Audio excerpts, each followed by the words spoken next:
জানতে হবে। তো জানতে জানতে জানতে পারি যে ঠাকুর কিভাবে আজ ঠাকুর হয়েছে। তো সেই গল্পটাই একটু করছি।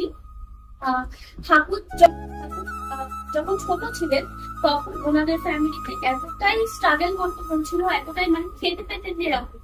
ঠাকুর মুড়ি বিক্রি করতেন। একদিন সংসার চলছে না, মাতা বলছেন মা কি করে সংসার চলবে, বলছেন আমিও চিন্তায় আছি। তখন ঠাকুর বলছেন যে এক কাজ করে আমি তুমি মুড়ি ভাজ, আমি ঠাকুর রেগুলার এরকম মুড়ি বিক্রি করতে যেতেন। আস্তে আস্তে বিকেল হয়ে যেত।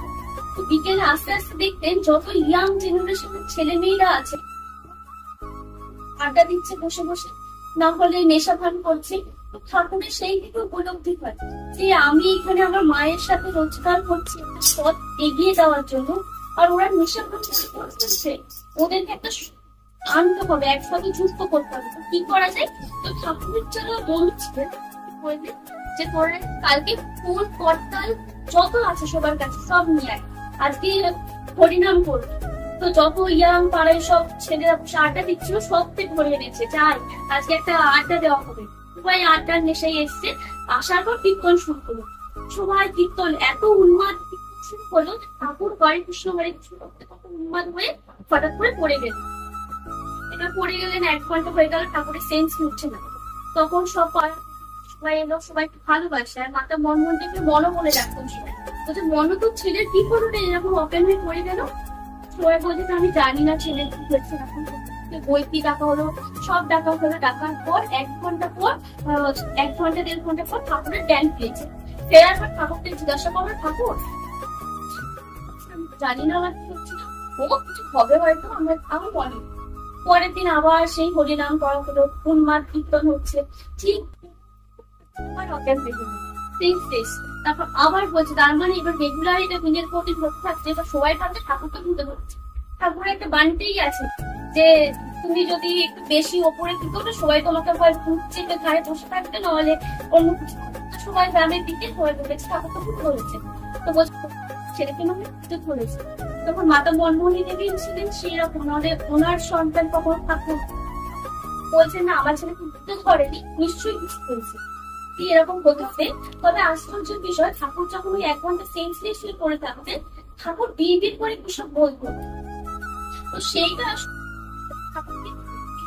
ঠাকুর বলতেন আমি ভগবান, আমি ঈশ্বর, ওই ঠাকুর বলতেন। যার ফলে সবাই ভাবতে ঠাকুরকে ভূতে ধরেছে, নয়তো কিছু একটা রোগ হচ্ছে। এই হতে হতে দিনের পর তখন একজন ভালো বৈদ্যি রাখা হয় মাতা মনোহরদেবীর প্রচেষ্টায়। তিনি বাংলাদেশের ভবন, তখন পাবনা জেলার। তখন এক ব্রিটিশ ডক্টরকে ডাকা হয়। ওই ডক্টর একটু শিক্ষিত মানুষ এসে ঠাকুরের চেক আপ করাতে গিয়ে ওই 1 ঘন্টা যে ঠাকুরের কথাগুলো শুনেছিলেন, ঠাকুরের সে ওই ডক্টরের সে ফিলিংসটাই পাল্টে গেল। তো আসলে কথা বলছে, এই কথাগুলো কি করে একটা মানুষ বলতে পারে।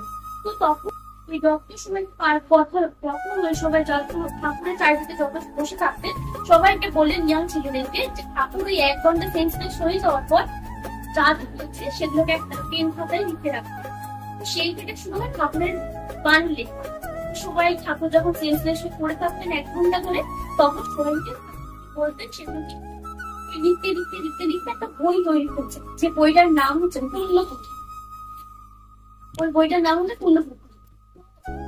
ওই বই পড়ে থেকে শুরু করে নানান বৈজ্ঞানিক বিজ্ঞানী ব্রিটিশ সব দেখে যে একটা মানুষ কি করে এগুলো বলতে পারে, সেইটা নিয়ে চলতে থাকে, গবেষণা চলতে থাকে। চলতে চলতে সত্যি জানা যায় যে ঠাকুর নাকি রিয়েলাইজ করেছিলেন ঠাকুর প্রচুর বছর আগে পাবনা জেলায় বলে দিয়ে গেছেন। সেই জিনিসগুলো আমাদেরকে এখন আমরা রিয়েলাইজ করতে পারছি ঠাকুরকে। তো এই ঘটনাটাই একদিন আমরা ঘুমাচ্ছি, আমাদের ফ্যামিলি আমরা ঘুমাচ্ছি, ভোরবেলা আমাকে বলছে আচ্ছা ঠাকুর এসে আমাকে বললে একটা বইয়ের নাম তোরা জানিস কি বল, মা বলছে পূর্ণপুঁথি। আমি তখন জানার আগ্রহ, আমি পূর্ণপুঁথির নাম জানি না। গুগলে সার্চ কর, গুগলে সার্চ করলাম সত্যি পূর্ণপুঁথি বই আছে। মা বলছে এসে আমাকে বই দিয়ে আছে, সেটা এখানে কোথাও পাইনি, উপর থেকে কিনে আনলাম বই। কিন্তু বই পড়ে মানে কিছু বুঝতে পারছি এইটা কি। পরে আমি গল্পটা সেইখানে ওইগুলো লেখা আছে। তো আমি সেটা বলছি যে যতটা মানে আমরা পারি, কিন্তু মা সেটাকে ঠাকুরকে মা এসে স্বপ্নে বলে দিয়ে গেছে যদি সত্যি করতে দেখা যায় সত্যি ঠাকুরকে পাওয়া যায় প্রত্যেকটা এখন হচ্ছে সোশ্যাল মিডিয়ায় অনেক কিছু বেরাচ্ছে, কিন্তু ঠাকুরটা আমাদের ভালোবেসে যেতে হবে। যেমন এখন এর কাছে মায়ের বিবাহ বার্ষিকীর দিন নানান কারণে প্রত্যেক বাড়ি ডিজিজ হতেই থাকে, প্রবলেম হতেই থাকে। তো আমাদের ওই জন্য মায়ের বিবাহ বার্ষিকীটা তুলে দেওয়া যে না করা হবে। তো সেইবার দাদুর উদ্যোগে আমার দাদু বলছে যে না আপনি সেদিন খাওয়া দাওয়া হয় সব ঠিকঠাক করে। সন্ধ্যেবেলায় মা বসে রয়েছে, আমার ঠাকুমা ভুল করে কেরোসিনের জায়গায় পেট্রোল রেখে দেয়।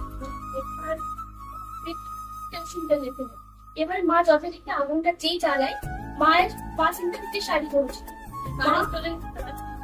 কারেন্ট চলে গেছে, শাড়ি পরে আগুন জ্বালাচ্ছে। যেই আগুনটা জ্বালিয়েছে মা শুনতে পুরো জ্বলছে। এই থেকে প্রায় কিছুটা দূরে আমার মা বাবু আমার আগুন জ্বলছে। সেই আগুনটাতে পুরো লোক চলে আসে, কিন্তু কেউ আগুন থামাতে পারেনি। মা পুরো জ্বলছে, শরীর সব জ্বলছে। আমরা ছোট, আমাদের দেখতে দেয়নি। তখন আমি কাঁদছি, মাকে বাঁচায় রাখবো। তখন বাবা এসে ওই চাহে করে থামায়। আশ্চর্যের বিষয়, যখন থামানো হয় মায়ের একটা শাড়ি পরে। মাকে তখন জিজ্ঞাসা করলাম কি করে সম্ভব। মা বলছে ঠাকুর আমার সামনে দাঁড়িয়েছিল, আমাকে বলতে ওইভাবেই মা ওইভাবেই বসেছিল, জাস্ট এই ছিল সেইটুকু পরে। তার সেই এখন যদি এসে কেউ বলে সেটাকে বিশ্বাস করা সম্ভব কখনোই না। আমি নিজের চোখে দেখেছি, রিয়েলাইজ করেছি। তো ঠাকুর পদক্ষেপ নিয়েছেন, আশা করি সব প্রবলেম সলভ হয়ে যাবে, শুধু ঠাকুরকে ভালোবেসে হবে।